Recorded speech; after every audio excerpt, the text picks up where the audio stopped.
Safeguarding the Rights of Girl Child, Sectoral Progress and Commitment for Action. This session is envisioned as a multi-sectoral dialogue to review initiatives taken from 2020 to 2025, identify challenges and most importantly recommend actionable steps for the empowerment of girl children in the age of 0 to 18 years.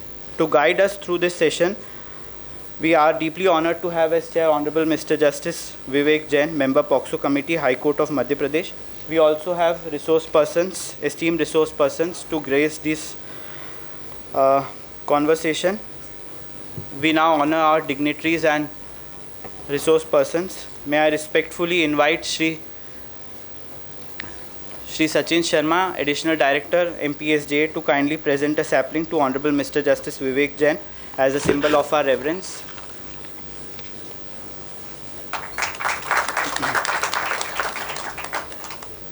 May I invite Ms. Namita Dwivedi ma'am to present a sapling to Shri Arvind Yadav, Director, Panchayat Raj and Rural Development Department, Government of Madhya Pradesh. May I now request Ms. Shri Mayank Agarwal, Director, Department of Public Health and Medical Education, Government of Madhya Pradesh.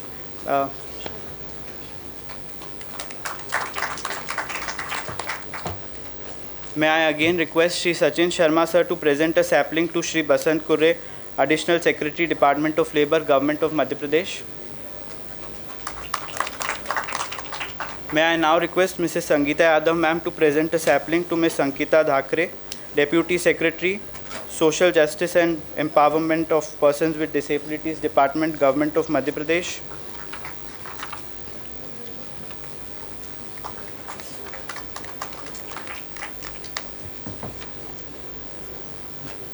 May I request Ms. Namita Dwivedi ma'am to present a sapling to Ms. Pinky Jivnani ma'am, Assistant Inspector General of Police.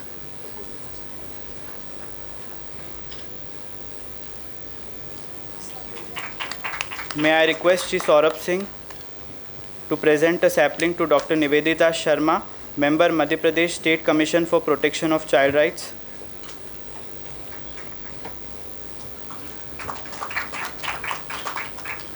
Thank you very much. May I now invite our esteemed chair to kindly give the opening remarks and set the context for deliberations. Now we are into second last. अभी हम कल से इस चीज़ को सुनते आ रहे हैं, समझते आ रहे हैं, और चूंकि स्टेट वाइज डिस्कोर्स है तो इसमें डाइवर्स फील्ड से एक्सपर्ट्स आ रहे हैं, गवर्नमेंट के डाइवर्स डिपार्टमेंट से रिप्रेजेंटेशन हो रहा है, कुछ पॉलिसीज़ पंचायत डिपार्टमेंट से एडमिनिस्टर हो रही हैं, कुछ स्कूल एजुकेशन डिपार्टमेंट का तो और हेल्थ डिपार्टमेंट का बहुत रोल है ही। और अभी जैसे लास्ट सेशन का एंड हुआ, जस्टिस सेठ ने जो कहा कि मोस्ट ऑफ दी थिंग्स ऐसी हैं कि ये child, girl child and male child दोनों के लिए इम्पॉर्टेंट हैं। जैसे अभी इस सेशन में ही जो हमारे पॉइंटर्स हैं, sexual health, reproductive health, mental health, policing, crime prevention, social justice, rural development, child friendly panchayat, child friendly courts, stopping child labour, तो it's all about how to strengthen the society as a whole.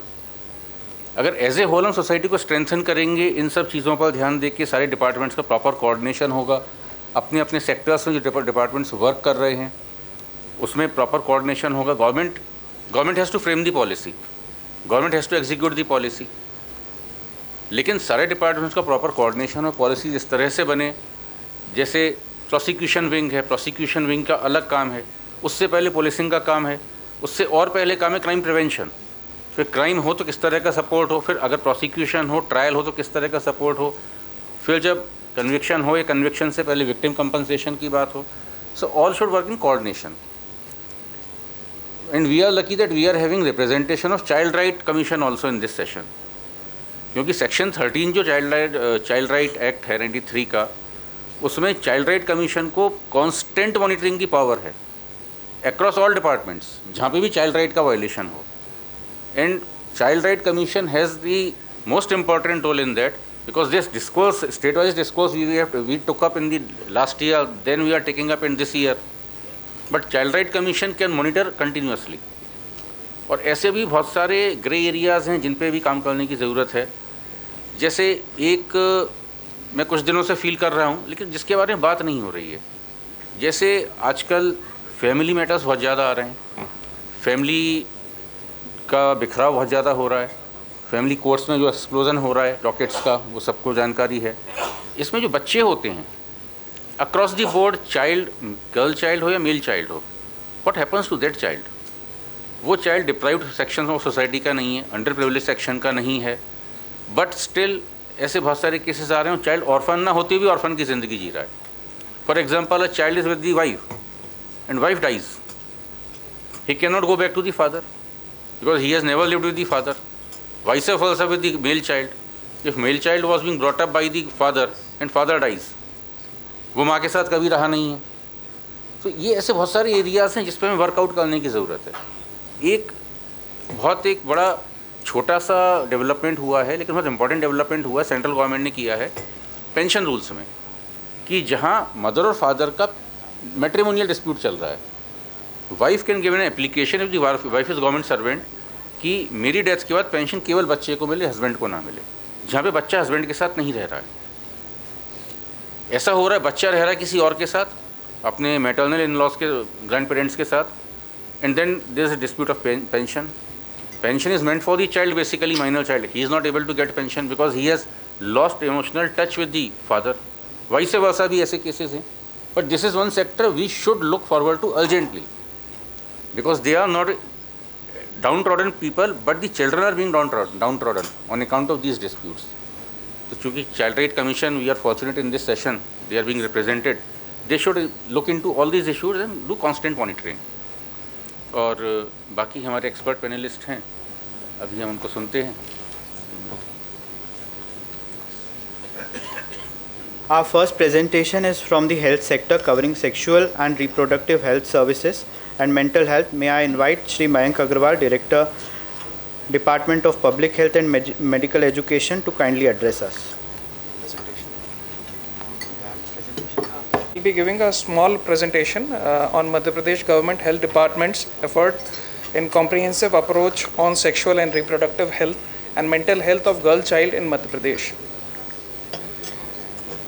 SRH, or sexual and reproductive health, is physical, emotional, mental, social well-being in relation to sexuality, and is not just absence of disease. It includes menstrual health, preventing early pregnancy and protection from violence.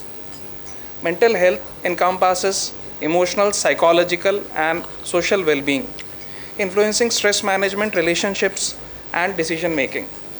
Both directly impact education, empowerment, physical health, and social status. In case of Madhya Pradesh, 5.1% of girls between the age of 15 and 19 are mothers or pregnant, which is higher than the national average of 4.9%. Rural areas have more prevalence. 58% adolescent girls are anemic, which affect their reproductive health of women. Menstrual hygiene is also a major issue. Adolescent suicide rate in Madhya Pradesh is 15 per lakh versus 9 per lakh nationally. So, in case of mental health, social stigma, taboos, shortage of rural mental health services, poor nutrition, gender-based violence are challenges. Madhya Pradesh has a comprehensive approach for dealing with above highlighted challenges. I'll be going into details in the coming slides. Umang clinics or Khulke Pucho Khulke Jano, adolescent friendly spaces in district hospitals, civil hospitals, and community health centers have been established for SRH and mental health counseling. They provide guidance in STI prevention, nutrition, and anemia screening and substance abuse, and also counseling for that. Our target, we have established it at 303 centers, and our target is to increase it to 339. Sathiya or peer educator program is adolescent for adolescent model, and it has been implemented in 21 districts. The trained peer educator supports SRH, mental health, and nutrition information sharing, and refer serious cases to Umang clinics.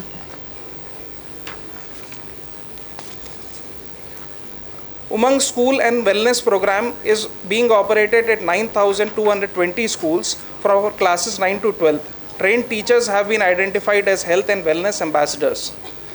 They take weekly sessions on sexual and reproductive health and mental health issues, also addressing adolescent issues, and also supervise weekly intake of iron and folic acid among girls. There has been a collaboration with the Higher Education Department. With the Umang Higher Education Program has been launched in January 2025, piloting in 68 colleges, where quarterly health sessions, medical checkups, ABHA ID creation, and annual blood donation camps are being organized.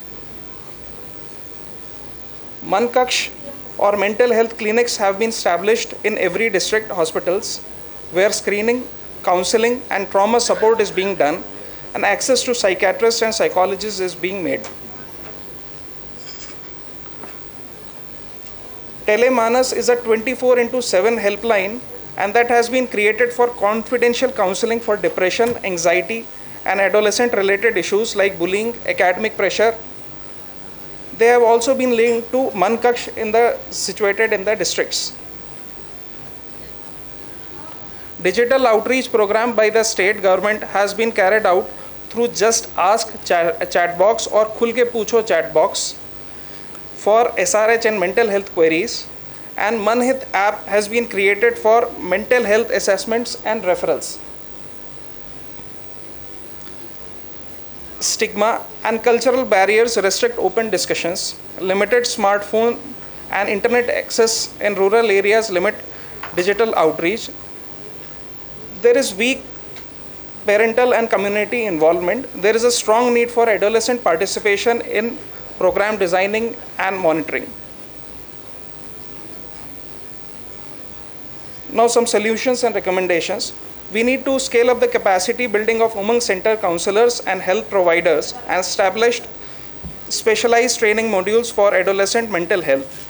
Develop offline resources for areas with limited connectivity. Also create audiovisual content in local dialects for wider accessibility. We can create district level adolescent advisory committee for program feedback. Incentivize peer educators for community participation. Launch intergenerational dialogues to address stigma around sexual and reproductive health. Create parent sensitization modules through school management committees. Engage with religious and community leaders on mental health advocates. Formalize integrated health education, women and child development coordination mechanism at district level. Madhya Pradesh has adopted a multi-pronged integrated approach through Umang clinics, peer educators, school, college wellness program, mental health clinic, helplines and digital tools. However, addressing stigma, rural access gaps, and strong community participation is crucial in ensuring sustainable improvements in sexual and reproductive health and mental health for girl child. Thank you. Our next presentation focuses on labor, preventing and rehabilitating child labor, enforcing child labor laws, etc. I invite Shri Basant Kurre, IAS, Additional Secretary, Department of Labor, to kindly address us.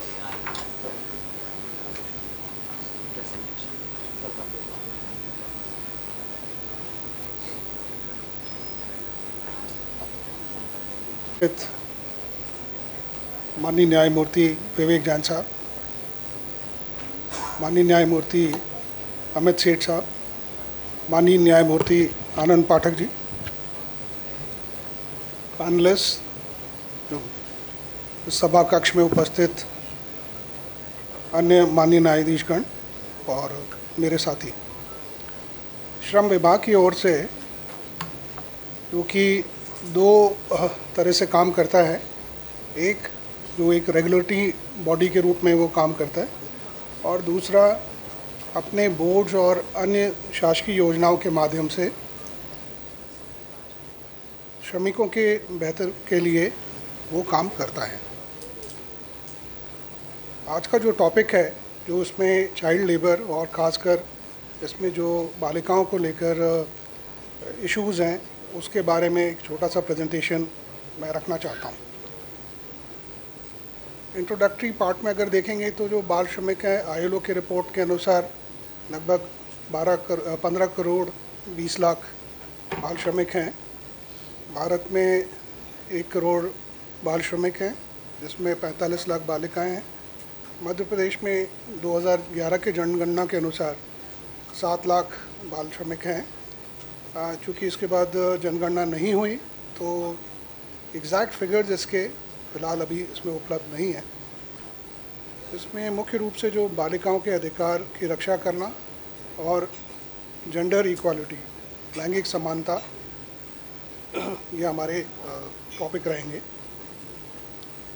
जो कानूनी प्रावधान है, जैसा कि आप देख रहे हैं, भारतीय संविधान में ये जो सेक्शंस दिए हैं 14, 15, 16, 21A, 39A, और जो हमारे स्टेट के एक्ट्स हैं और सेंट्रल एक्ट्स भी जो हैं, इसमें भी प्रावधान है जहाँ की चाइल्ड लेबर को किस तरह से रोका जाए या कैसे उनके ऊपर कंट्रोल किया जा सकता है, ये इसमें नियमों में दिया हुआ है।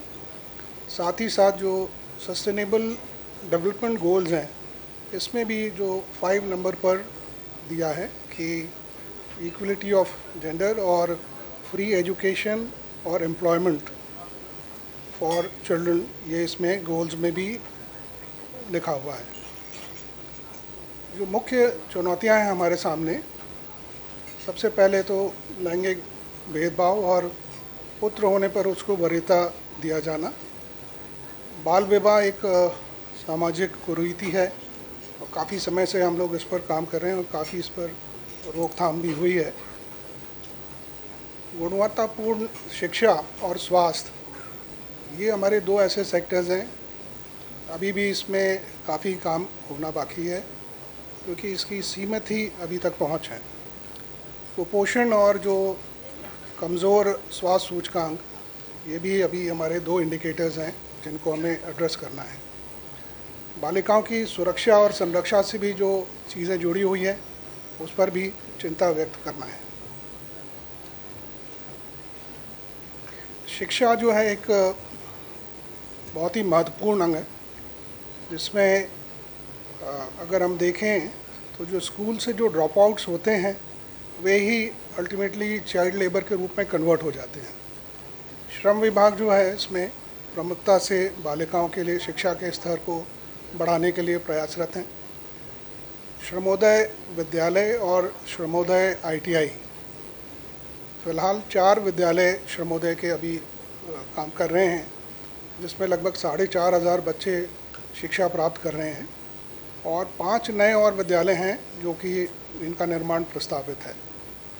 भोपाल में एक ITI भी है जो कि क्रिस्प के माध्यम से संचालित है और ये जो श्रमोदय विद्यालय हैं ये CBSE बोर्ड से एफिलेटेड है।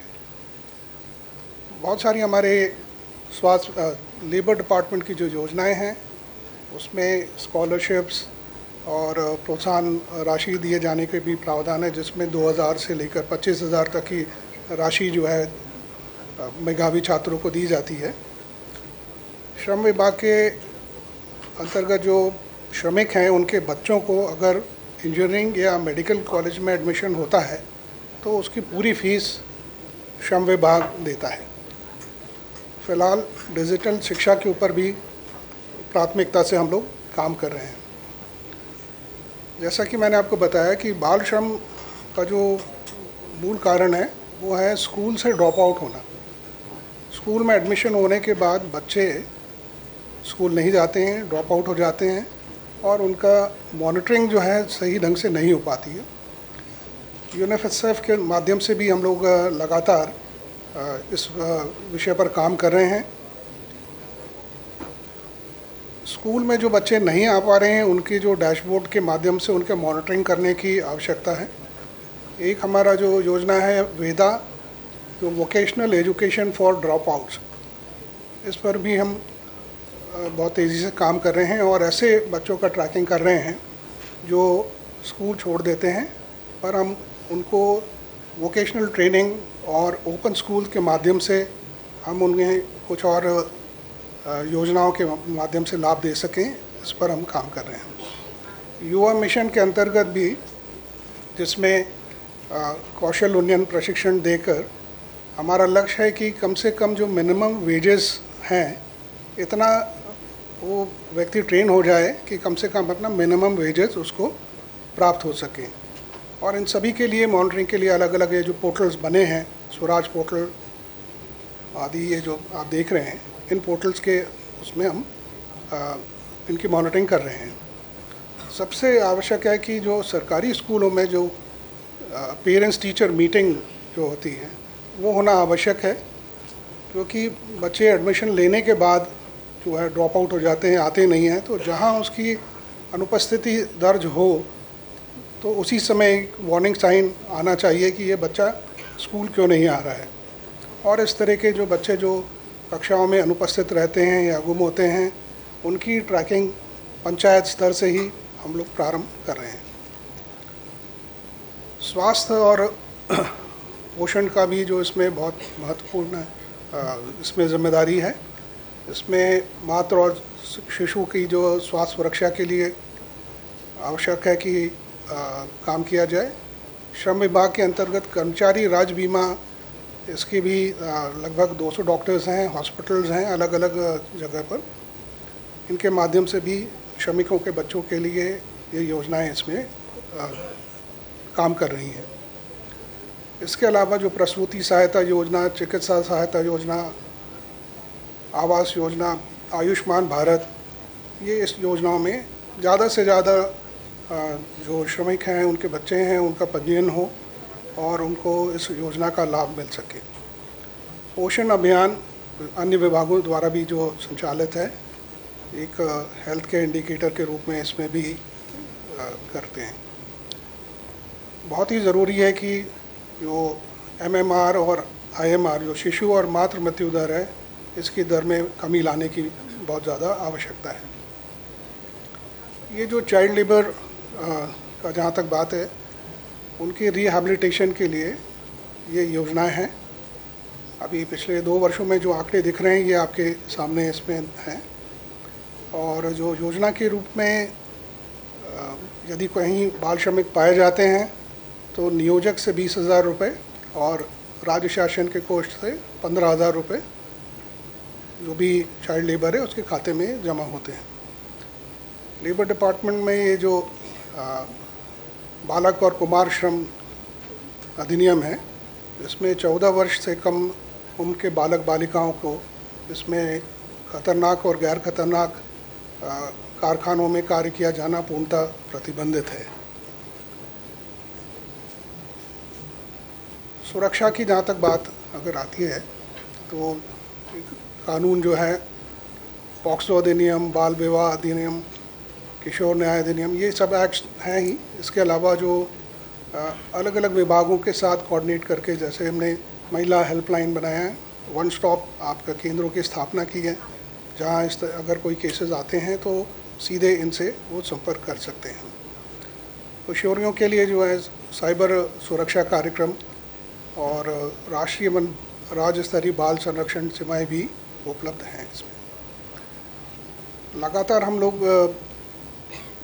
पुलिस, यूनिसेफ, कौशल प्रशिक्षण विभाग, महिला बाल विकास, स्कूल शिक्षा विभाग आदि के साथ समन्वय करके हम लोग जितनी भी बेनिफिशरी स्कीम्स हैं इनका लाभ दे रहे हैं। अभी हाल ही में 17 जिलों में नवीन विश्राम गृहों का भी निर्माण किया जाना प्रस्तावित है, जिसमें बाल श्रमिक या उनके माता पिता इसमें रह सकते हैं और वहीं पर इनके ट्रेनिंग आदि की भी व्यवस्था वहाँ पर करें। ज़रूरी है कि जैसा फाइनेंशियल लिटरेसी और फाइनेंशियल एम्पावरमेंट की भी बात आती है, तो ये अलग अलग गवर्नमेंट की स्कीम्स हैं जिसमें ज़रूरी है कि हमारे जो बच्चों को इन योजनाओं से जोड़ा जाए और इन योजनाओं का लाभ उनको मिल सके।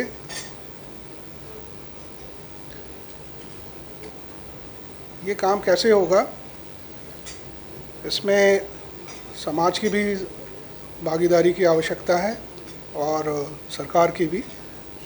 समाज की ओर से जो हम एक्सपेक्टेशन रखते हैं कि रूढ़िवादी धारणाओं और लैंगिक भेदभाव को समाप्त करना, इसके लिए जागरूकता अभियान चलाया जाना, बालिकाओं में सुरक्षा में सामुदायिक भागीदारी भी होना चाहिए और इसके लिए जो अभिभावक, शिक्षक, मीडिया और नागरिक समाज की जो है भूमिका महत्वपूर्ण रहेगी। जो सरकार से हम अपेक्षा रखते हैं, कानूनों के क्रियान्वयन को सुदृढ़ करना, स्वास्थ्य और शिक्षा की योजनाओं का विस्तार करना, डिजिटल और वास्तविक दोनों क्षेत्रों में बालिकाओं की सुरक्षा सुनिश्चित करना, ग्रामीण और वंचित समुदायों की बालिकाओं पर विशेष ध्यान देते हुए उनके विकास के लिए कार्य करना, सशक्त बालिकाओं की जो सफलता की कहानियां हैं उनका प्रचार प्रसार किया जाए ताकि दूसरे भी उसको एक एग्जाम्पल के रूप में ले सकें, और कार्यस्थल पर महिलाओं और बालिकाओं की समानता का वातावरण निर्मित किया जाना। आगे अगर हम देखें तो इसमें शिक्षा, स्वास्थ्य, सुरक्षा, इस तरह की जो विभाग हैं इनके और जो कॉन्सेप्ट्स हैं, इन बिंदुओं का समान रूप से अगर हम एक साथ कर इनके बच्चों के विकास के लिए इस पर कार्य करना है। एक निगरानी और जिम्मेदारी के साथ एक तंत्र का निर्माण करना जो कि ये जितनी भी स्कीम्स हैं इनका मॉनिटर कर सके और सख्ती से इनका पालन कर सके। बालिका कल्याण हेतु सार्वजनिक एवं निजी जो साझेदारी के रूप में भी एक आवश्यक सेतु बनकर जो है इसका निर्माण करना। बाल श्रमिकों को तत्काल आर्थिक सहायता, स्वास्थ्य जांच और शिक्षा और कौशल उन्नयन प्रदान करना ताकि वो अपने आने वाले भविष्य में अपना जो भी उनके आगे रोजगार के स्कीम्स हैं उसमें वो कर सकें। जुवेनाइल जस्टिस एक्ट और पॉक्सो एक्ट के जो सख्ती से पालन सुनिश्चित करना। निष्कर्ष यही है कि बालिका के अधिकारों की रक्षा एक न्यायपूर्ण, समानतापूर्ण और प्रगतिशील समाज के लिए बहुत ही आवश्यक है। इसके लिए समाज, परिवार और सरकार सभी की एक सामूहिक जिम्मेदारी है। युवा मिशन और वेदा, जैसा कि मैंने बताया कि वोकेशनल एजुकेशन फॉर ड्रॉपआउट्स, इन योजनाओं का लाभ उठाते हुए इनको सभी को उसमें रोपन करना ताकि हम यदि बालिका में निवेश करते हैं तो एक अच्छे राष्ट्र के भविष्य में हम निवेश कर सकेंगे। धन्यवाद।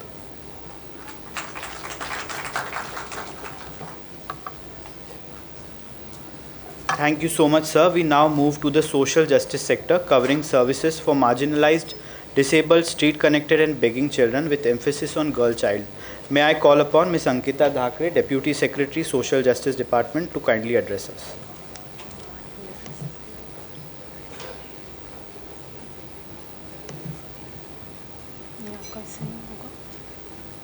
PPT ये है ना? ये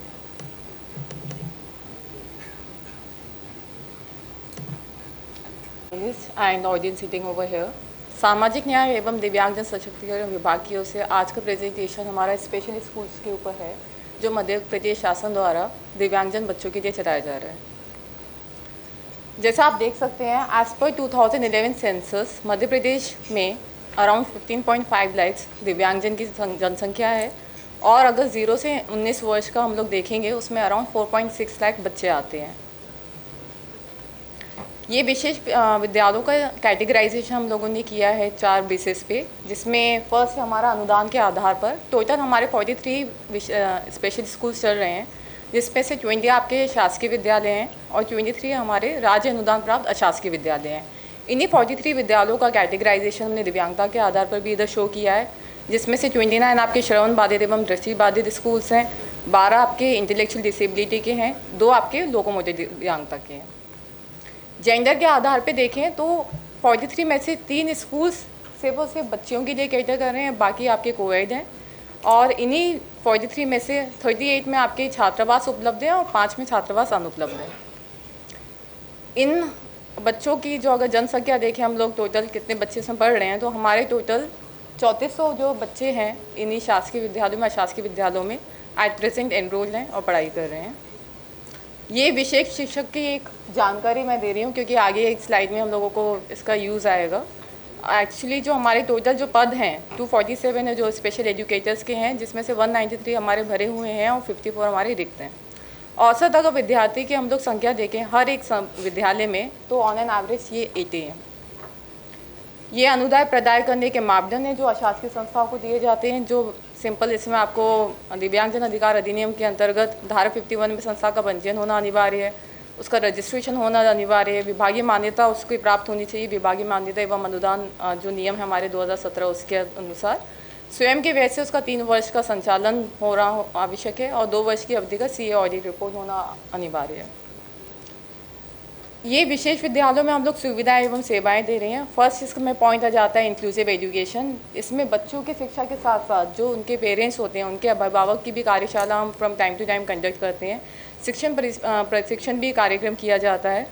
सेकेंड है आपका सहयोगी सेवाएं। इसमें बच्चों को सांकेतिक साइन लैंग्वेज जो होता है, ब्रेल सामग्री होती है, सहायक श्रवण उपकरण उसको प्रोवाइड किए जाते हैं। इसके साथ साथ थर्ड है हमारा सहायक तकनीकी। इसमें हम बच्चों को स्क्रीन रीडर, ब्रेल डिस्प्ले, श्रवण यंत्र या कॉक्लियर इम्प्लांट जो 0 से आपके 10 वर्ष की उम्र के बच्चे होते हैं उनको प्रोवाइड करते हैं। काफ़ी स्कूलों में आपका वीकली या फिर आपका मंथली स्वास्थ्य और कल्याण चिकित्सा सुविधाएं भी चलती रहती हैं। पीरियोडिक चेकअप होता है डॉक्टर्स के द्वारा उनका। फिजिकल एक्सेसिबिलिटी के लिए स्कूल्स को हम लोगों ने एक्सेसिबल बनाया है। Ramp, railing, wheel chair, parking स्थान, सुगम्य कमरे और शौचालय और प्रमाण पत्र बनवाने में भी सहयोग प्रोवाइड किया जाता है। चुनौतियों में सबसे इम्पोर्टेंट जो डिफ़िकल्ट हम लोगों को चुनौतियां फेस करनी पड़ती हैं वो है फर्स्ट हमारा नीतिगत और प्रणालीगत चुनौतियां। इसमें विशेष शिक्षकों को में गुणवत्तापूर्ण कौशल की कमी है। फॉर एग्जांपल अगर हम लोग इंटेलेक्चुअल डिसेबिलिटी के लिए देखें, उसमें जो क्योंकि इंटेलेक्चुअल डिसेबिलिटी में आपकी 4 कैटेगरीज आ जाती हैं। वन इज़ आपका ऑटिज़म होता है, डाउन सिंड्रोम है, सेरेब्रल पाल्सी का भी बच्चा होता है और लो IQ के भी बच्चे होते हैं। बट एक जो स्पेशल एजुकेटर्स जो ID के हम लोगों ने देखे हैं, जनरल हम लोगों का इंस्पेक्शन जब होता है तो they are not able to differentiate कि कैसे एक डाउन सिंड्रोम बच्चे को डिफ्रेंशिएट आपको ट्रीट करना होगा और एक आपको सेरेब्रल पाल्सी या फिर ऑटिज्म के बच्चों को डिफरेंट करना होगा। तो this is something which is still lacking in all the आपके शासकीय विद्यालय और अशासकीय विद्यालयों में। सेकेंड है आपका फाइनेंशियल संसाधनों की कमी जिससे हम लोगों को जूझना पड़ता है। थर्ड इम्पॉर्टेंट पॉइंट आ जाता है जो स्ट्रीट चिल्ड्रन हेतु विशेष नीति अनुपलब्ध है। जैसे मैंने पुराने भी एज पर सेंसस दिखाया था 2011 में 4.6 लाख हमारे दिव्यांग बच्चे हैं जो आज एट प्रेजेंट जिनकी जनसंख्या डेफिनेटली इंक्रीज़ हुई होगी। और जो स्कूल में जो कैटर किया जा रहा है सिर्फ अराउंड 3400 बच्चों को ही कैटर किया जा रहा है। So it's a huge gap. और इसमें भी जो मोस्ट वनरेबल सेक्शन हो जाता है स्ट्रीट चिल्ड्रन, जो बच्चे आपके बैगिंग में है, डिसेबल्ड हैं, उन लोगों का इंटीग्रेशन अभी तक हमारे शासकीय विद्यालयों से अशासकीय विद्यालयों में नहीं हो पाया है। सेकेंड इज शैक्षणिक और शिक्षण संबंधी सेवाएं।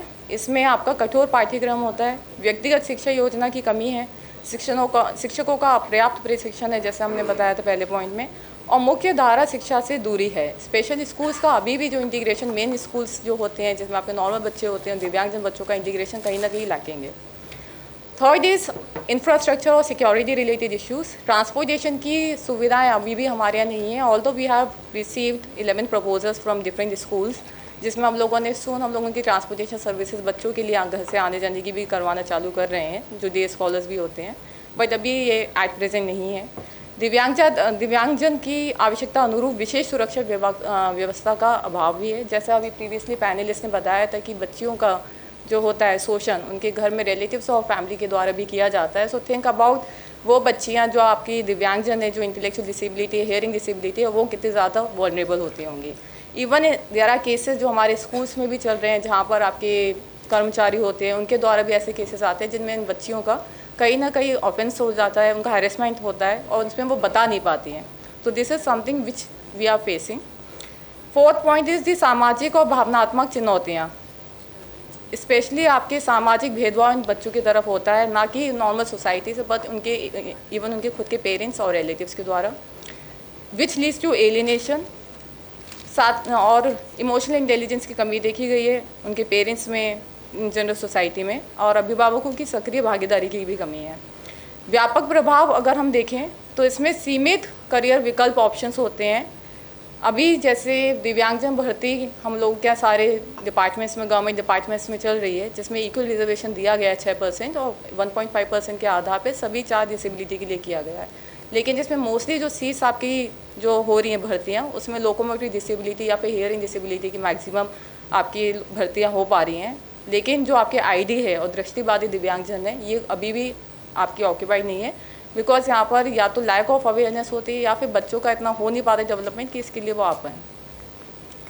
समाधान है, ये रिकमेंडेशंस हैं। फर्स्ट इज नीति और प्रशासनिक समाधान। इसमें बालिकाओं के लिए विशेष छात्रवृत्ति की आवश्यकता है, लिंग संवेदनशील बजटिंग की ज़रूरत है, समावेशी शिक्षा नीति का क्रियान्वयन होना आवश्यक है, और खासकर दिव्यांगजन स्त्री चिल्ड्रन हेतु एक विशेष नीति के निर्माण का भी होना आवश्यक है। सेकेंड इज शैक्षणिक और व्यावसायिक समाधान। व्यक्तिगत शिक्षा योजना होना चाहिए, जीवन कौशल व्यवसायिक प्रशिक्षण अनिवार्य होना चाहिए, समावेशी पाठ्यक्रम जरूरी है, और शासकीय नौकरी चयन प्रक्रिया में आरक्षण अनुरूप विशेष प्राथमिकता होनी चाहिए। थर्ड इज इंफ्रास्ट्रक्चर और सिक्योरिटी रिलेटेड सॉल्यूशंस में सुरक्षित और स्वच्छ शौचालय होना चाहिए। जो विशेष शिक्षक है उसमें महिला शिक्षकों की नियुक्ति होना बहुत ज़रूरी है, जो हमें लगता है, क्योंकि जो बच्चियां हैं खासकर उनके लिए it would be easy to communicate with a female जो स्पेशल एजुकेटर्स होते हैं। सुरक्षित परिवहन सुविधा के लिए हम लोग ऑलरेडी भी have started working on it, और साइबर क्राइम वीडियो कॉल अनुचित प्रयोग पर नियंत्रण के लिए भी होना चाहिए। फोर्थ इज सामाजिक और भावनात्मक सहयोग। कंसल्टेंसी सेवाएं बहुत ज़रूरी है खासकर बच्चों के लिए, so that they do not feel alienated. Second is अभिभावक जागरूकता कार्यक्रम, और third is emotional intelligence development programme. नवाचार और साझेदारी में अभी we have started working on the social impact bond which I will discuss in the later slide. ये विभाग की कुछ उल्लेखनीय गतिविधियाँ हैं, जिसमें से first I will start with the social impact bond. इसके माध्यम से हम लोगों ने 9th से 12th जितने भी आपके दिव्यांगजन बच्चे हमारे शासकीय संस्थाओं में पढ़ रहे हैं, उनकी हम लोगों ने एक्सपीरियंस मैपिंग करी है, और कॉलेज में जो बच्चे पढ़ रहे हैं दिव्यांगजन, उनको मैपिंग करके we are starting with this scheme and it's on the process, जिसमें उनका स्किल डेवलपमेंट किया जाएगा एंड रोजगार हम लोग इंश्योर करेंगे कि 100% हो, because based on the placement and skill development जो आपको थर्ड पार्टी को हम लोग इन्वॉल्व करेंगे, जो it will be investor, the fund will be release, so it will ensure 100% success. Second is सभी स्पेशल शासकीय विद्यालयों में स्मार्ट क्लास हम लोगों ने अभी स्टार्ट कर दिए हैं उनके शिक्षण और प्रशिक्षण के लिए। थर्ड इज श्रवण बाधित दिव्यांगजनों की सहायता एवं कठिनाइयों को दूर करने हेतु निःशुल्क लाइव इंटरप्रेटर की सेवाएं और शासकीय संस्था के द्वारा हम लोगों ने स्टार्ट कर दी हैं। फोर्थ, सभी शासकीय विद्यालयों में शिक्षक एवं विद्यार्थियों को योग प्रशिक्षण दिया जा रहा है। फिफ्थ इज सुरक्षा हेतु अभी रिसेंटली सुरक्षा हेतु हम लोगों ने शासकीय विद्यालयों में आउटसोर्स के माध्यम से 2 सुरक्षाकर्मी और 2 सफाई कर्मचारी की विशेष व्यवस्था की गई है। ऑलमोस्ट सभी स्कूलों में ये लोग आ भी गए हैं। लास्ट एक हेल्पलाइन हम लोगों ने रीस्टार्ट कर दी है आरुषि संस्था के साथ, जिसमें दिव्यांगजन उसमें निःशुल्क आपको ये फैसिलिटी है। So that's all. I just try to concise in this presentation as much as possible in the given time limited. Thank you. Thank you so much, ma'am. Now we come to the police sector, focusing on crime prevention, community policing, Shaurya Didi, Mahila Thana. For this, we have Ms. Pinky Jivnani, Assistant Inspector General of Police, Women's Safety Branch, Madhya Pradesh Police. I request ma'am to kindly address us.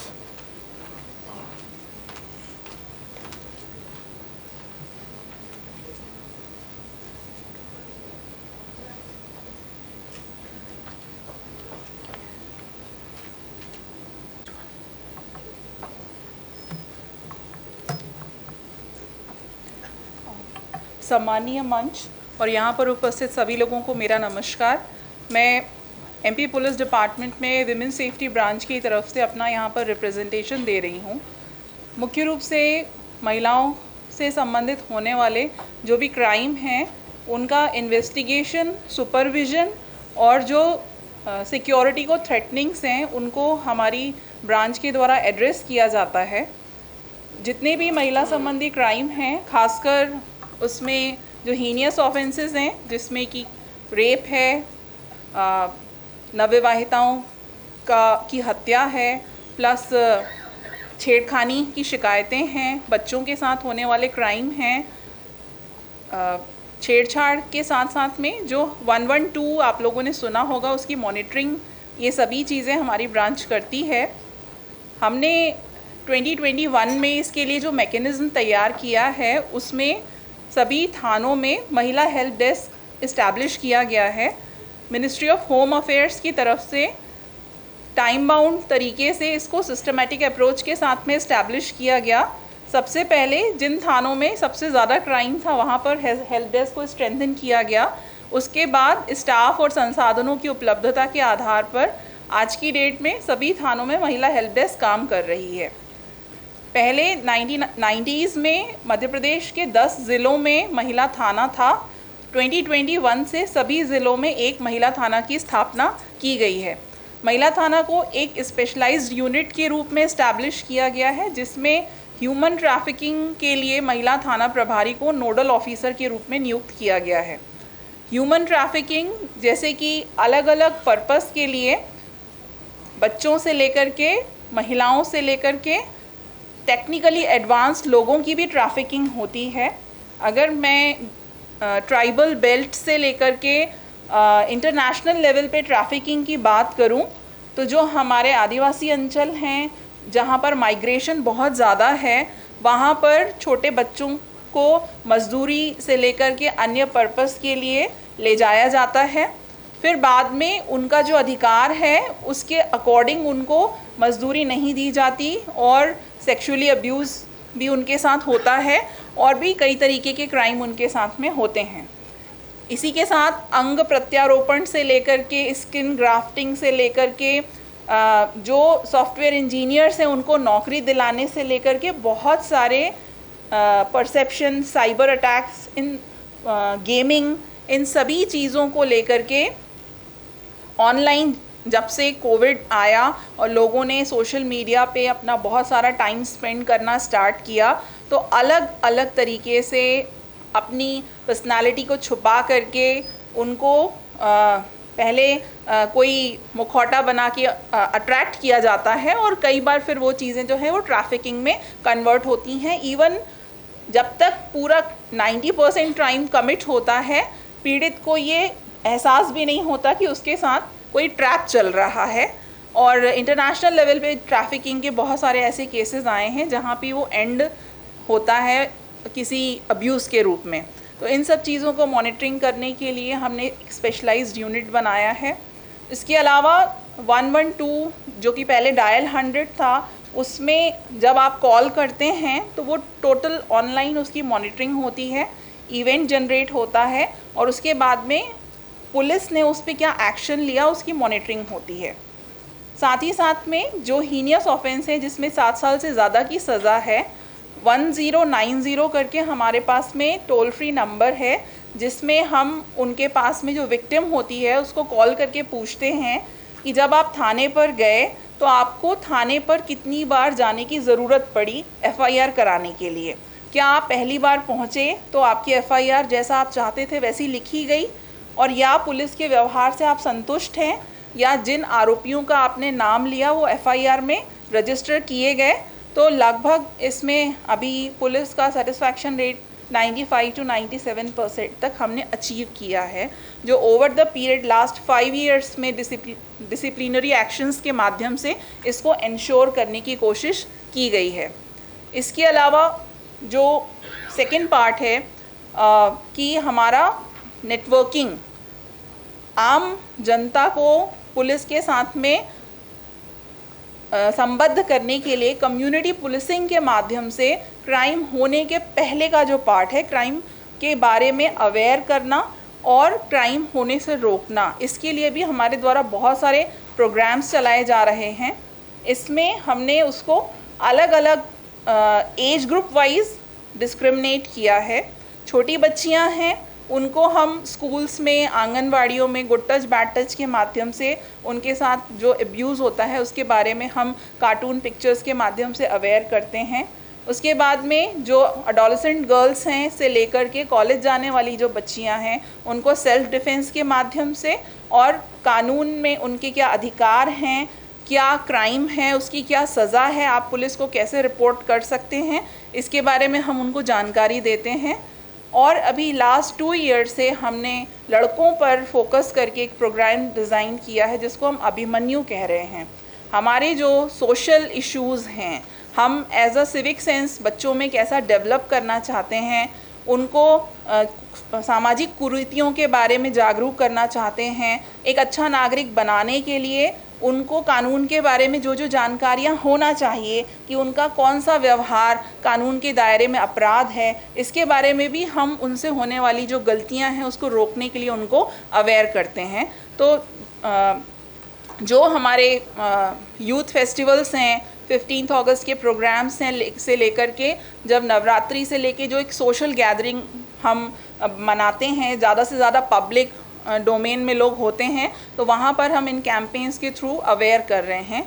इसके साथ ही साथ last जो campaign हमने organise किया उसमें लगभग 50,000 जो लड़के हैं उनसे हमने क्वेश्चनर भरवाया, उनका क्या सोचना है हमारे सोशल इम्पैक्ट, सोशल डिलेमा को लेकर। वो लड़कियों के बारे में क्या सोचते हैं, फैमिली सिस्टम के बारे में क्या सोचते हैं, शादी के बारे में क्या सोचते हैं, ताकि जो हमारी सोसाइटी एक ट्रांजिशनल फेज़ में चल रही है उससे हम उनकी मानसिकता को एड्रेस कर सकें। इस पे हमने IIM इंदौर से अभी एक ऑडिट करवाया है कि उसमें जो चीज़ें निकल कर आई हैं उसको हम पॉलिसी इम्प्लीमेंटेशन के आधार पर कैसे लागू कर सकते हैं, जिसमें कि स्कूल एजुकेशन से लेकर के जो हमारे बहुत सारे डिपार्टमेंट हैं उनके माध्यम से हम एक प्रोग्राम डिज़ाइन करें और इन चीज़ों को एड्रेस करें। यहाँ पे परिवार परामर्श केंद्र भी है हमारे अंडर में, जहाँ की शादी के बाद होने वाले जो इश्यूज़ हैं उनको एड्रेस करने के लिए हम काउंसलिंग करते हैं, प्लस वन स्टॉप सेंटर के साथ में हमारा कोऑर्डिनेशन है। तो जो अभी मैरिज इंस्टीट्यूशन में चेंजेस आ रहे हैं और उसके साथ होने वाले जो इश्यूज़ आ रहे हैं उनको वहाँ रिजॉल्व करने का हम प्रयास करते हैं। और सेफ सिटी प्रोजेक्ट करके हमारा एक नेक्स्ट कैंपेन है जिसमें कि बड़े शहरों से लेकर के पब्लिक डोमेन में महिलाओं बच्चियों की सुरक्षा को हम कैसे इंश्योर कर सकते हैं, उसमें उन चीज़ों का ऑडिट करना, जिसमें पब्लिक ट्रांसपोर्ट में पैनिक बटन लगाए जाने से लेके उसका फीड को मॉनिटरिंग करने से लेके CCTV कैमरास हमको कहाँ इंस्टॉल करना है, साथ ही साथ जितने पब्लिक सेक्टर में काम करने वाले सरकारी डिपार्टमेंट्स हैं उनका क्या मैंडेट है, इसको लेकर के चीफ सेक्रेटरी सर ने लास्ट दिसंबर में एक मीटिंग आयोजित की थी, जहाँ की जो फंड्स का चंक है उसको कैसे रिजॉल्व किया जा सकता है, प्लस ऑडिट के माध्यम से इन चीज़ों को कैसे इंश्योर किया जा सकता है, इन सभी चीज़ों पे हम काम कर रहे हैं। इसमें सबसे इम्पॉर्टेंट चीज़ जो है वो है कन्वर्जेंस। हमने जब विमेन हेल्प डेस्क को इस्टेब्लिश किया, पुलिस की जो भूमिका है वो FIR लेखन से लेकर के इन्वेस्टिगेशन को इंश्योर करना है, लेकिन जब एक पीड़िता हमारे पास में आती है तो उसके बहुत सारे इश्यूज़ होते हैं। क्या उसके पास में घर में रहने की सिक्योरिटी है, क्या उसके बच्चों के पालन पोषण करने की उसको संसाधन हैं, प्लस तो यहाँ इम्पॉर्टेंट है कि अन्य विभाग जो इस क्षेत्र में काम कर रहे हैं उनके अधिकारों, उनके लॉजिस्टिक्स के बारे में जानकारी रखना और सही विंडो तक उनको पहुंचाना। इसके लिए हमने रेफरल फॉर्म्स जनरेट किए हैं और अन्य कई विभागों के साथ में हम मिलके काम कर रहे हैं, जिसमें आजीविका मिशन भी है जो कि स्किल डेवलपमेंट को लेकर के छोटे छोटे लोन्स देते हैं, उनको स्किल सिखाते हैं और मेंटल हेल्थ पर काम करते हैं। डालसा है, आदिम जाति कल्याण विभाग है, पंचायत विभाग है। तो आज की डेट में बहुत सारे SOPs डिज़ाइन हो रहे हैं और संसाधनों का बेहतर समन्वय कैसे किया जा सकता है। तो मेनली कन्वर्जेंस इम्पॉर्टेंट है और जो शौर्या दीदी का कॉन्सेप्ट है वो ये है कि जो भी विक्टिम्स हैं उनके मेंटल वेलबींग को इंश्योर करने के साथ साथ जब तक उनका केस चल रहा है, प्लस उनका रिहैबिलिटेशन वाला जो पार्ट है वहाँ पर पुलिस उनको एज अ मेंटोर असिस्ट कर सके। इसके लिए ज़रूरी है कि सेंसिटाइजेशन के पार्ट पर अच्छे से काम करना, पुलिस को काउंसलिंग की ट्रेनिंग देना, क्योंकि एक प्रोफेशनल काउंसलर को बायस्ड नहीं होने के साथ साथ अपने जो उनके अधिकार हैं प्लस जो एक पर्सनल कनेक्ट है उस पर हम लास्ट 2 ईयर से काम कर रहे हैं। लेकिन मेरा 2-3 चीज़ों पे सबमिशन है, क्योंकि पुलिस के पास भी स्टाफ की बहुत कमी है। तो पुलिस, महिला बाल विकास, डालसा, इन सभी के जो अधिकारी हैं उनकी लिस्ट को अपडेट किया जाए और हर एक केस में ट्रेनिंग का जो पार्ट है, जो अभी इश्यूज़ आ रहे हैं वो बेसिकली फंड्स की कमी को लेकर के आ रहे हैं, प्लस हर 3 महीने में उसका एक फीडबैक मैकेनिज्म डेवलप किया जाए। जैसे लास्ट 2 ईयर से अभी हमने सिर्फ एक जोन को नोडल बना के वहाँ पे ट्रेनिंग कंडक्ट कराई थी। ये पुलिस ने 4 ज़िलों में ट्रेनिंग कंडक्ट कराई थी, बाकी का जो पार्ट है वो हाई कोर्ट अभी उसको फॉलोअप ले रहा है। तो पहले तो कि सभी डिस्ट्रिक्ट्स में ट्रेनिंग पार्ट जल्दी कंप्लीट हो, सारे जो हमारे स्टाफ मेंबर्स हैं उनका लिस्ट को इम्पैनल्ड किया जाए और इसमें पुलिस के साथ साथ में अन्य विभागों को भी शामिल किया जाए, क्योंकि अभी हम बहुत ज़्यादा स्टाफ की कमी से जूझ रहे हैं और केसेस की संख्या बहुत ज़्यादा है। तो क्योंकि अभी हमारे पास इन्वेस्टिगेशन और लॉ एंड ऑर्डर का पार्ट एक ही साथ चल रहा है, तो कई बार उस चीज़ का जो इंश्योरेंस है वो काफ़ी उसमें लैकुना रह जाता है। तो जब जो वन स्टॉप सेंटर है, पुलिस है, महिला बाल विकास और डालसा, इन सभी के लिस्ट को इम्पैनल्ड करके उस पर हर 3 महीने में फॉलोअप्स लिए जाएंगे तो हम और बेटर परफॉर्म कर पाएंगे। मैं कुछ पिक्टोरियल यहाँ पे दिखाना चाहूँगी। ये सभी चीज़ें मैंने अभी तक जो काम किया जा चुका है, ट्रेनिंग पार्ट NFSU गांधीनगर के द्वारा कंडक्ट किया जा रहा है, मॉनिटरिंग हाई कोर्ट के द्वारा की जा रही है और सक्सेस स्टोरीज़ में मल्टीपल पार्ट्स हैं, जिसमें डायल 100 के थ्रू आने वाले जितनी स्टोरीज़ हैं उनको काम डाउन करने से लेके बच्चों को माता पिता से मिलाने से लेके जो विक्टिम्स हैं उनको कंसोल करने से लेके ये सभी काम पुलिस के द्वारा किया जा रहा है। ये इश्यूज़ को मैं पहले ही एड्रेस कर चुकी हूँ। ये डिपार्टमेंट हैं जिनके साथ हम कन्वर्जेंस पे काम कर रहे हैं और ये हमारे हेल्प डेस्क हैं और कम्युनिटी पुलिसिंग में जिसमें हम सेल्फ डिफेंस सिखा रहे हैं। लगभग अभी तक हम 10 लाख बच्चियों को सेल्फ डिफेंस की ट्रेनिंग लास्ट 5 इयर्स में दे चुके हैं। इसमें हमारा 15 डेज़ का प्रोग्राम होता है और ये कम्युनिटी पुलिसिंग में अभिमन्यु और चेतना करके बहुत सारे प्रोग्राम्स हमारे द्वारा चलाए गए हैं। एक कॉन्सेप्ट है असली हीरो। आम पब्लिक के लोगों को जस्टिस सिस्टम में इन्वॉल्व किया जा सके ताकि वो क्राइम को होने से रोकें और ड्यूरिंग द ट्रायल वो सपोर्ट कर सकें। इसके लिए chief minister of Madhya Pradesh की तरफ से उनको सर्टिफिकेट दिया जाता है अगर वो किसी क्राइम को रोकने में या इन्वेस्टिगेशन में सपोर्ट करते हैं तो। Thank you. Oral perspective is from SCPCR on monitoring the implementation of JJ Act, POCSO Act, PCMA Act with special focus on girl children. May I invite Dr. Nivedita Sharma, member, Madhya Pradesh State Commission for Protection of Child Rights, to kindly address us.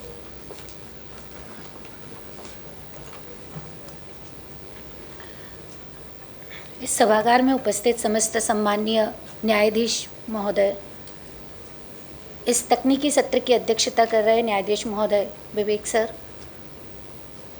सम्माननीय मंच और अन्य सभी बालकों के हित में लगातार काम करने वाले प्रबुद्ध श्रोतावर्ग, पहले तो माफ़ी चाहूँगी कि मेरा कोई प्रेजेंटेशन तैयार नहीं है, क्योंकि मेरे को एट मोमेंट पे बताया गया और अपने अध्यक्ष जो महोदय हैं उनके रिप्रेजेंटेटिव के रूप में मैं यहाँ आई हूँ और इसलिए पहले ही माफ़ी चाहिए कि मेरे पास कोई प्रेजेंटेशन है नहीं, पर फिर भी आयोग लगातार जो काम कर रहा है उसके बारे में आप सबको 7 मिनट के अंदर समझाने का प्रयत्न करूँगी, क्योंकि 7 ही मिनट है और कोशिश करूँगी स्लिप मेरे पास ना आए।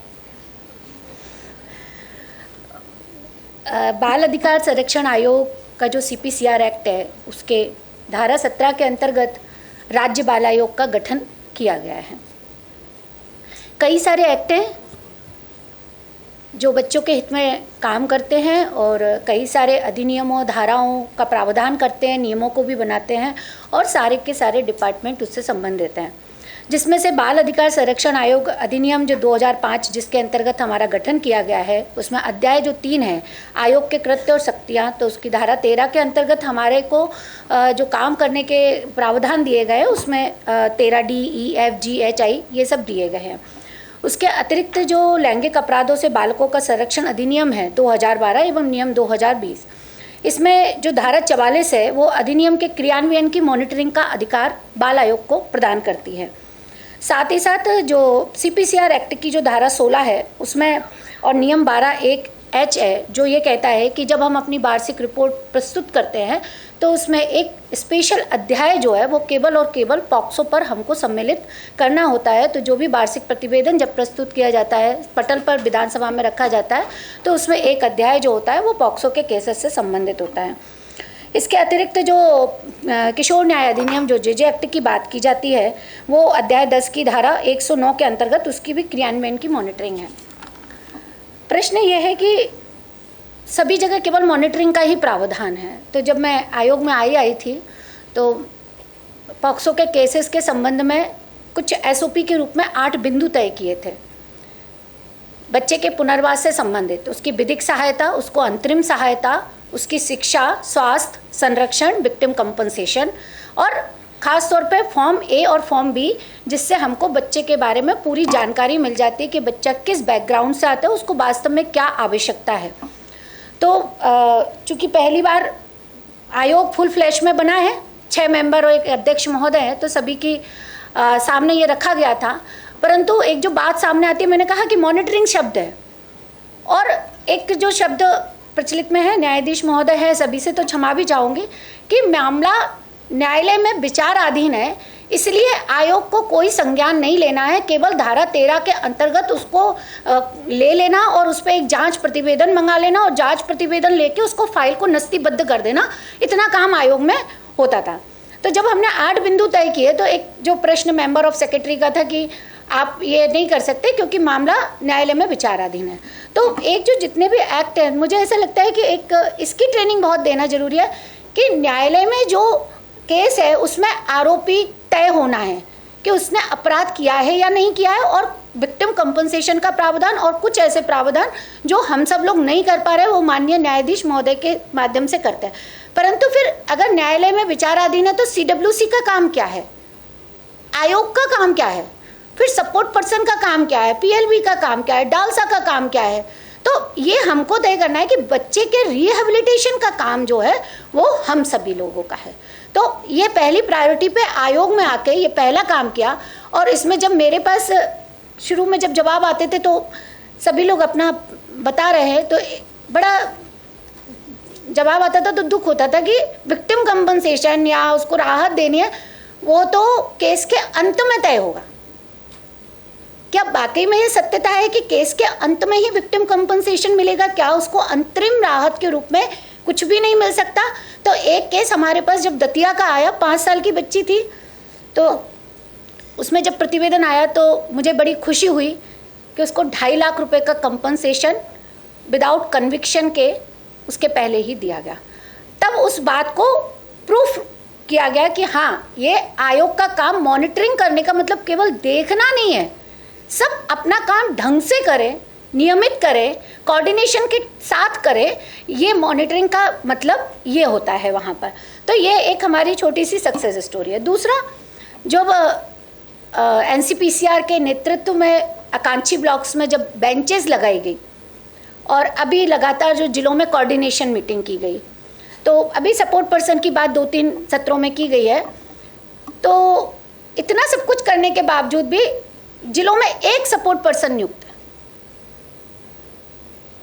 क्या वास्तव में यह हैरानी करने वाली बात नहीं है कि शासन इतना प्रयास करने के बावजूद, सभी के प्रयास करने के बावजूद, सुप्रीम कोर्ट की गाइडलाइन के बावजूद हम सपोर्ट पर्सन के लिए बिल्कुल संवेदनशील नहीं है, एक सपोर्ट पर्सन है।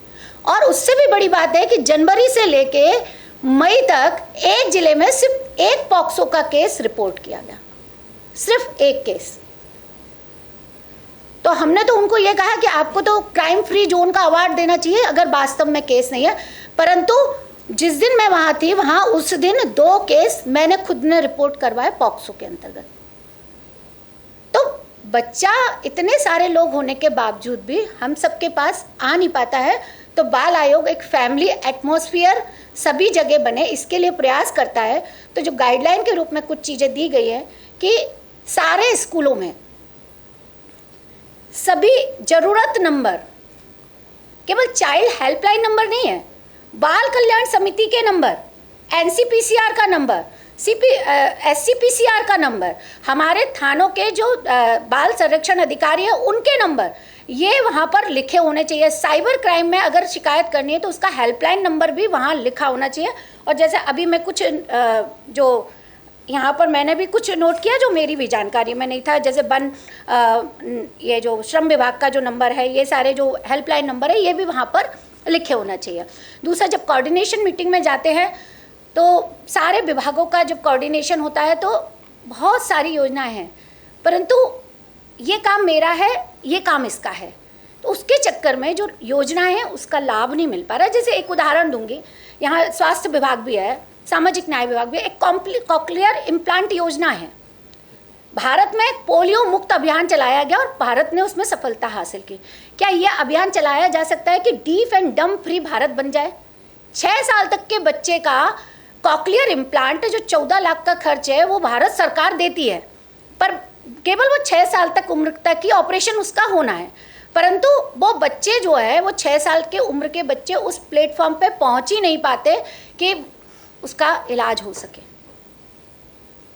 अब ये एक जॉइंट ऑपरेशन जैसा है कि आंगनबाड़ी में 6 साल तक का बच्चा है, क्या आंगनबाड़ी कार्यकर्ता को पता है कि ये 6 साल तक के बच्चे मेरे पास है और डीफ एंड डम्ब है, पर उसको कॉकलियर इम्प्लांट की योजना का पता नहीं है। हेल्थ डिपार्टमेंट है वो वहां तक पहुंचा नहीं है, सामाजिक न्याय विभाग के पास भी वो बच्चे पहुंचे नहीं हैं। तो इसीलिए बहुत सारा जो नंबर है बच्चों का वो ऐसे बच्चे हैं जिनको देखने, सुनने और बोलने में बहुत ज़्यादा परेशानी होती है। ऐसे ही अभी जब चाइल्ड लेबर की बात की जा रही थी कि बहुत सारे बच्चे जो है वो चाइल्ड लेबर में आ जाते हैं, तो एक जो मुझे लगता है कि इसमें सुधार की आवश्यकता है, 14 साल से कम उम्र का बच्चा अगर लेबर में लगता है तो डेफिनेटली उसकी FIR की जाती है।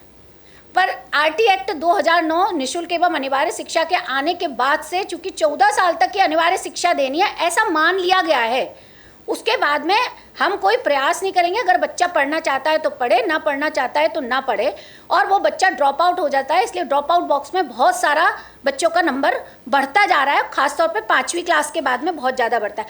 परंतु जो 14 साल के बाद है एक भी केस रिपोर्ट नहीं किया जाता। क्यों? क्योंकि 14 साल की उम्र के बच्चे को चाइल्ड लेबर जो प्रोहिबिशन ऑफ लेबर एक्ट है जो उसमें प्रावधान किया गया है कि वो काम कर सकता है, पर काम कैसे करेगा?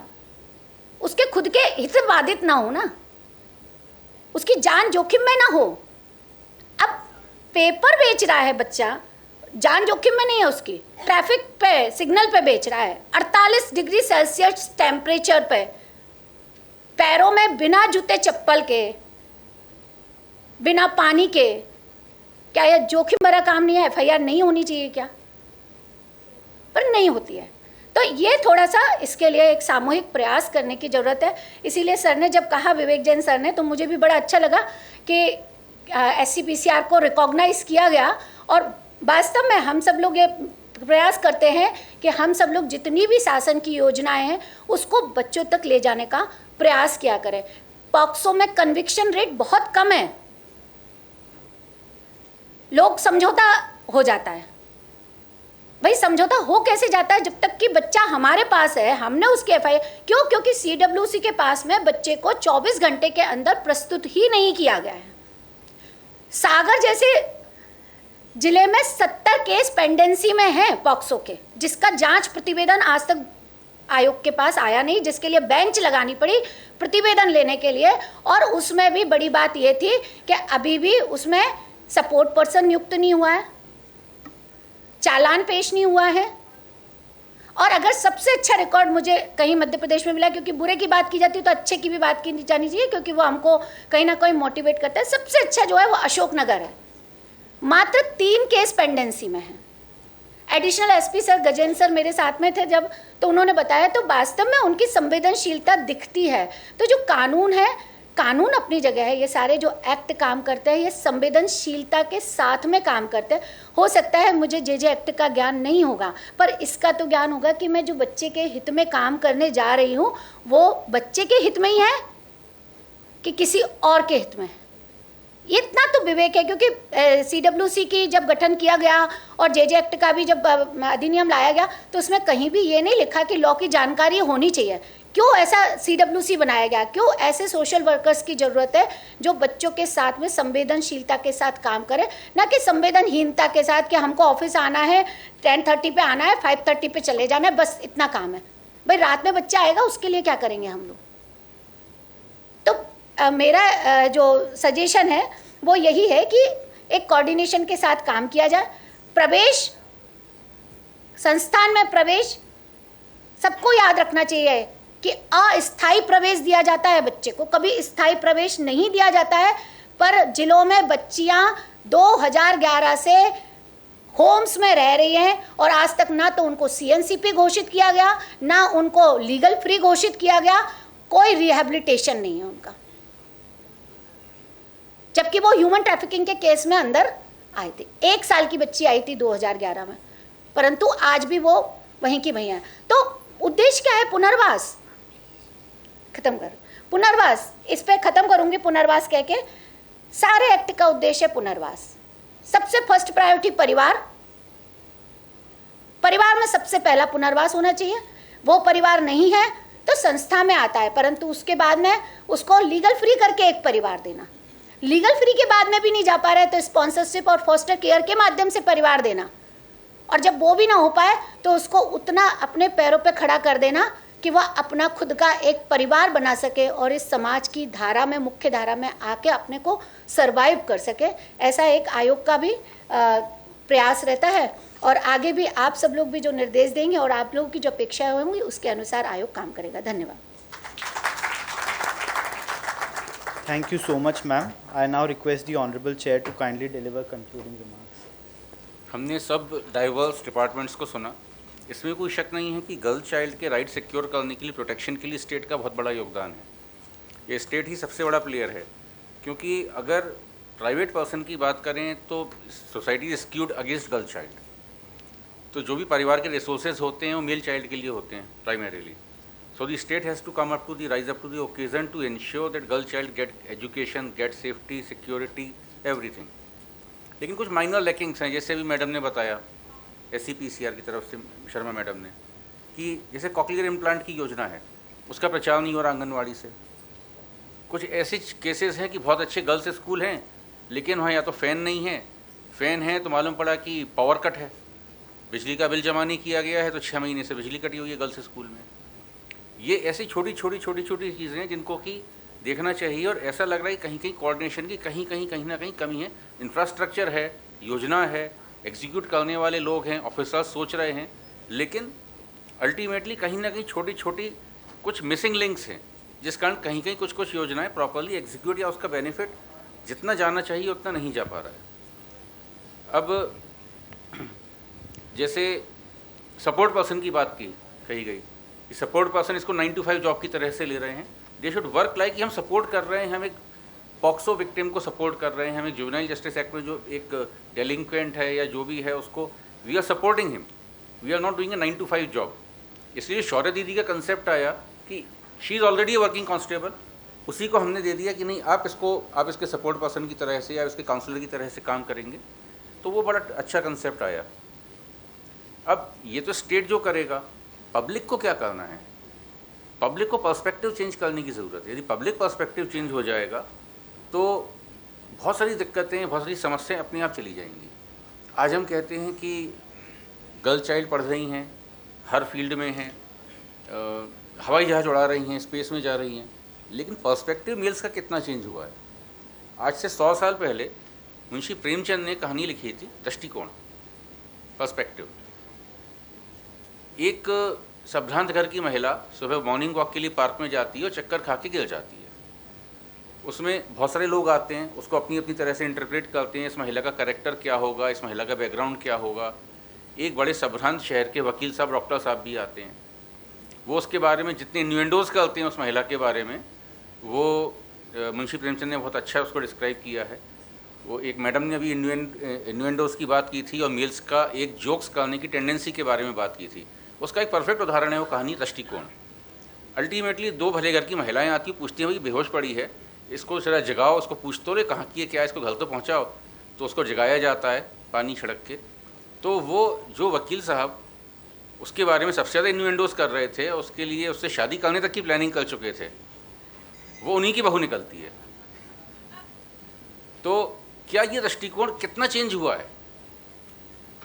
ऐसी एक गुरुदेव रविन्द्रनाथ टैगोर की कहानी है महामाया। आज महिलाओं ने बहुत प्रोग्रेस की है, लेकिन मेल्स का दृष्टिकोण कितना चेंज हुआ है?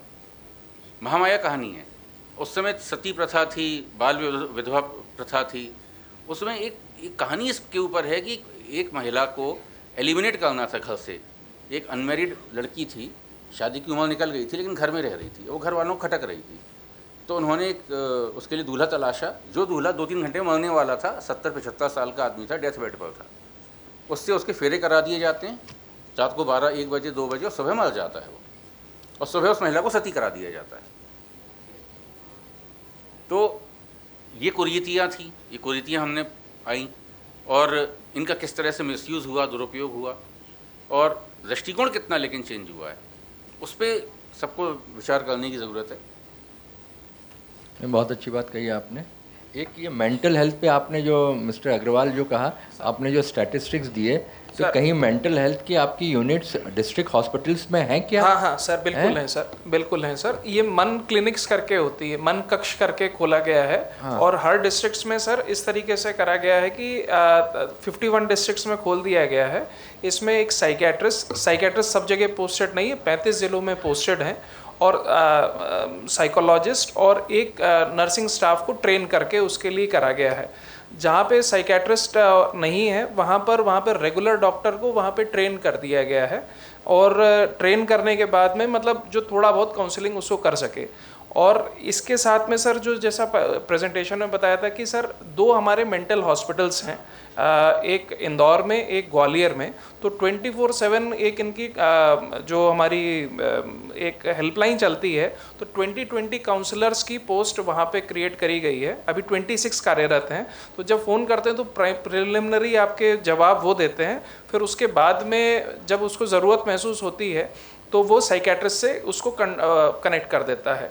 इसके साथ ही सर 1 महीने पहले से ही, क्योंकि अब पहले तक प्रिस्क्रिप्शन अलाउड नहीं था, तो अब वो जो टेलीमानस जो ऐप है, ऐप नहीं सॉरी, जो 24/7 वाली लाइन है, उससे भी अगर आप कनेक्ट करते हैं तो वो भी आपको ई प्रिस्क्रिप्शन लिख सकता है।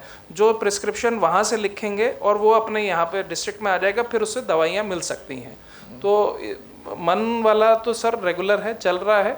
इसमें हमारे काउंसलर, साइकेट्रिस्ट और नियुक्त करे जा रहे हैं, इसको और सशक्त बनाया जा रहा है। तहसील लेवल पे या ब्लॉक लेवल पे भी सर इसमें ये करा जा रहा है, जहाँ पर रेगुलर साइकेट्रिस्ट हैं वहाँ पर रोस्टर के अनुसार हर CHC जो कम्युनिटी हेल्थ सेंटर्स हैं, सप्ताह में एक कम्युनिटी हेल्थ सेंटर पे वो वहाँ जाके मतलब वहाँ पे एक डॉक्टर अपना कैंप लगाता है। अभी इसको और ज़रूर कैंप ऐसे लगाएं कि वो जो मेंटल वेलबींग है उसको एड्रेस करें सर। नहीं तो अभी क्या कॉमन आदमी को लगता है पागलों के डॉक्टर, जी यानी मेंटल वाला, तो वो आदमी घबराता है कि वहाँ जाएंगे तो हमको ब्रांड हो जाएंगे कि हम में कुछ पागलपन है, इसलिए हम वहाँ गए सर। तो उसको जैसे इन्होंने कहा पर्सपेक्टिव चेंज करने की ज़रूरत है। तो कुछ आप लोग को ऐसा करना पड़ेगा कि पर्सपेक्टिव चेंज हो कि हम अपनी मेंटल वेलबींग के लिए जा रहे हैं वहाँ पर, रादर देन कि हम पागल हैं। सर नहीं तो वो गांव में वो एक प्रॉब्लम है, और गांव तक पहुंचना ज़रूरी है, क्योंकि समस्याएं गांवों की तरफ भी उतनी ही गंभीर हैं सर। हाँ। NDTV पे मैंने एक प्रोग्राम देखा था मेंटल हेल्थ को लेकर के, और guess who was the person there sitting and sharing his problems, mister Amitabh Bachchan. And he was saying कि ऐसे कई दिन होते हैं कि मेरा अपने घर के लोगों से बात करने का मन नहीं करता। जो शुभम ठुकराल ने मैम ने कहा कि ये मूड स्विंग्स हैं, anyone can go through this face, और उनको यही एडवाइस किया गया कि आप डॉक्टर को दिखाएं, क्या इसके पीछे रीजंस हैं, इसको ईज़िली ना लें। तो इतना बड़ा टैबू है, हम लोग इसके बारे में विचार करना तक भी मुश्किल है। मैं ये ज़रूर आपसे शेयर करना चाहूँगी कि मेरे बच्चे बाहर हैं, बेटी और दामाद, वहाँ उनकी कंपनी के पैकेज में अगर उनको फ़िज़िकल हेल्थ के लिए अलाउंस मिलता है तो उससे ज़्यादा अलाउंस उनको साइकोलॉजिकल थेरेपी के लिए मिलता है। That is compulsory. Company makes it compulsory कि उसके कम से कम जो एम्प्लॉयज़ हैं उनकी मेंटल वेलबींग को पे फोकस किया जाए। लेकिन यहाँ जो सर कह रहे हैं, यहाँ इम्प्रेशन यही है कि सीधे हमको कोई मेंटल प्रॉब्लम मतलब सिर्फ पागलपन की तरफ जाने की दिशा है। तो उससे बाहर निकालने के लिए सेंसिटाइजेशन भी होना चाहिए, पब्लिसिटी भी होनी चाहिए। आपके ये प्रोग्राम हमने कभी नहीं सुने, साहब ने पूछा तो हमें पता चला, अदरवाइज़ हम इस डिपार्टमेंट के बारे में नहीं जानते थे।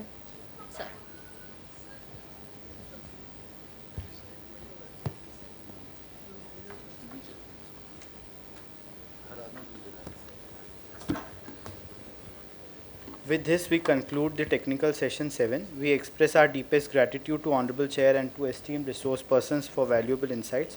I request the participants to kindly remain seated as we now transition into panel 2.